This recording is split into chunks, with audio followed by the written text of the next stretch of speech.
আমি মিটিং কৰি আছো, ইয়াত কোনোবাই পাথৰ দলিয়াইছে, সিদিনাখন আমাৰ 2-4খন গাড়ী ভাঙিছে। এই অপসংস্কৃতি অসমৰ ৰাইজে মষিমূৰ কৰিব লাগিব। মই সেইকাৰণে কৈছো, ৰাহুল গান্ধী ডাঙৰীয়াই কৈছে যো ডৰতা হে ও মৰতা হে, ডৰাও মত। তেওঁলোকৰ হাতত যদি পাথৰ আছে, আমাৰ হাতত সততা আছে। এই পাথৰ সততাত নিষ্পাত যাব।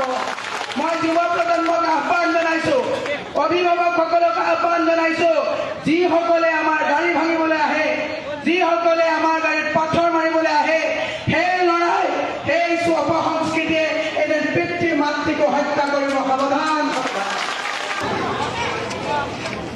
সেয়ে মই আহ্বান জনাইছো যে বিজেপিয়ে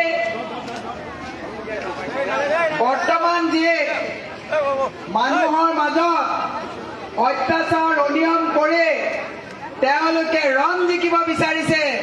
মই আজি কৈছো, মা কামাখ্যাই এই দুৰাচাৰীৰ দুৰ্গাৰূপী আমি এওঁলোকক নিক্ষেপ কৰিম। এওঁলোকে বলেৰে ধন বল বাহুবলেৰে আউতি কৰিব বিচাৰিছে। ইয়াক মা কামাখ্যাই মষিমূৰ কৰিব। সিদিনা আপোনালোকে দেখিছে, জালুকবাৰীত গাড়ী ভাঙিছে, এওঁলোকে নদুৱাৰত গাড়ী ভাঙিছে। এওঁলোকে যদি ক'ৰবাত পাথৰ দলিয়াই আমাক নিক্ষেপ কৰিব বিচাৰিছে, মই আজি ইয়াত বশিষ্ঠত কৈছো, গুণ্ডামী বেছিদিন নচলিব। এই গুণ্ডামী আমি মষিমূৰ কৰিম।